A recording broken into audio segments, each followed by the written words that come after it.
मुर्दों की खेती। अरे ये खेत तो कितना बड़ा है। मैं इस खेत में तो अपना एक मॉल खोलूंगा। उस मॉल से मुझे बहुत ही फायदा होगा। उस आदमी के इतना कहते ही वहाँ पर एक भयंकर चुड़ैल आ जाती है और हंसते हुए उससे बोलती है, ये खेत मेरा है। अगर इधर कोई भी आएगा तो मैं उसे जिंदा नहीं छोड़ूंगी। अरे बाप रे बाप, इस खेत के अंदर तो एक चुड़ैल का साया है। अगर मैंने इस खेत के ऊपर कुछ बनाया तो ये चुड़ैल मुझे मार देगी।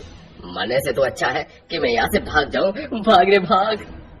वो आदमी भागने की कोशिश करता है कि तभी वो चुड़ैल हवा में उड़ते हुए आदमी के सामने खड़ी हो जाती है, जिसके बाद चुड़ैल उसकी मुंडी को तोड़कर अपने खेत की मिट्टी में फेंक देती है और अब चुड़ैल उसके बचे हुए शरीर को तोड़कर उससे खेलने लगती है।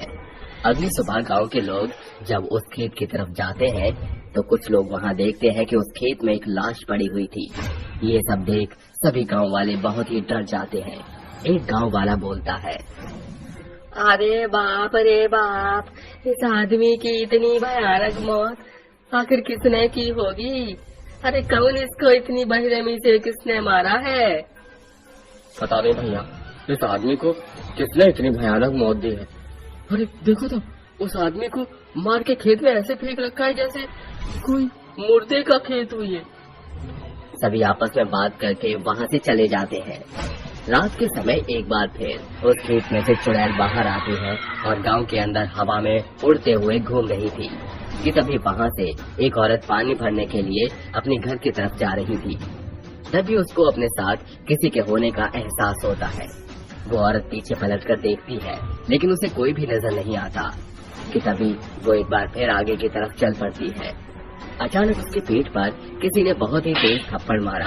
वो औरत एक बार फिर पीछे पलट कर देखती है और डरते हुए खुद से बात करते हुए बोलती है, आखिर मुझे पेट पर किसने मारा?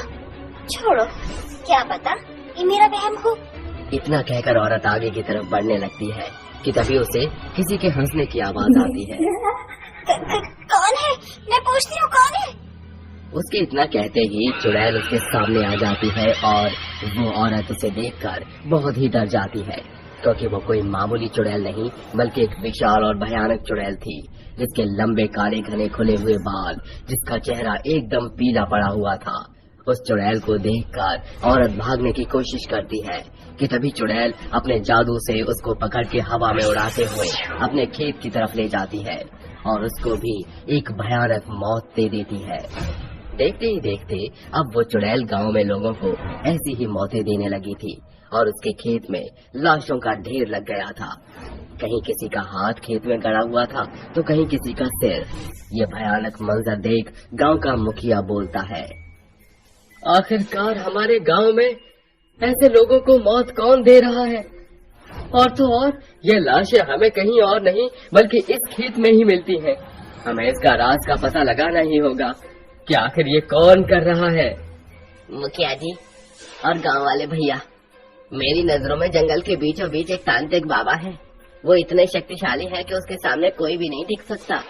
उन्होंने अपनी जानी मानी सिद्धियां प्राप्त कर रखी हैं। नेकी और पूछ तुम उस शुभ काम में देरी क्यों कर रही हो? हम सभी को लेकर उस तांत्रिक बाबा के पास चलो। इतना कहकर मुखिया और गांव के लोग सभी उस जंगल के बीचों बीच तांत्रिक के पास चले जाते हैं और जैसे ही उस तांत्रिक के पास जाते हैं उन सभी को देख तांत्रिक बोलता है, आओ आ जाओ मेरे बच्चों, मैं तुम्हारा ही इंतजार कर रहा था। मुझे पता है कि तुम यहाँ पर मेरे पास किस लिए आए हो। मैं तुम्हें एक बात बता दूं कि वो चुड़ैल बहुत ही ताकतवर और शक्तिशाली हो चुकी है। हमें उसको यहाँ पर बुलाना पड़ेगा। पर बाबा, अगर वो चुड़ैल यहाँ पर आएगी तो वो यहाँ पर आने के बाद हमें नुकसान भी तो पहुँचा सकती है ना? इस गोले के अंदर सभी लोग आ जाओ और सब एक दूसरे का हाथ जोर से पकड़ लो, ताकि जब वो चुड़ैल आए वो किसी को अलग न कर पाए। अगर इस गोले में से एक भी आदमी बाहर गया तो समझो वो मर गया। पर बाबा, यहाँ पर तो कोई गोला ही नहीं है, हम किस गोले के अंदर आए? तांत्रिक अपने जादू से वहाँ पर एक गोला प्रकट करता है, जिसके बाद गांव के सभी लोग उस गोले के अंदर आते हैं और अब तांत्रिक मंत्र का उच्चारण शुरू कर देता है। ओम वट स्वाहा। ओम क्रीं क्रीं चामुंडाय स्वाहा। ओम ह्रीं क्रीं क्रीं चामुंडाय विच्चे ओम भट स्वाहा। थोड़ी देर बाद चुड़ैल उड़ते हुए वहाँ पर आती है और उससे गुस्से में बोलती है, तांत्रिक, तूने अपनी मौत को खुद ही दावत दी है। तू मुझे नहीं जानता कि मैं कितनी खतरनाक हूँ। तुझे सब पता है, बस तू मुझे अपना बता दे कि तुम लोगों को क्यों और किस लिए मार रही है। तांत्रिक के पूछने के बाद भी चुड़ैल उसका कोई जवाब नहीं देती और हंसती रहती है। ये देख तांत्रिक को बहुत ही गुस्सा आ जाता है और चुड़ैल के ऊपर भभूत फेंक देता है, जिसके बाद चुड़ैल तिलमिला जाती है और बोलती है, बताती हूँ। कुछ साल पहले की बात है। ये चंदा इसी गांव में रहा करती थी। मेरा इस गांव में सिवाय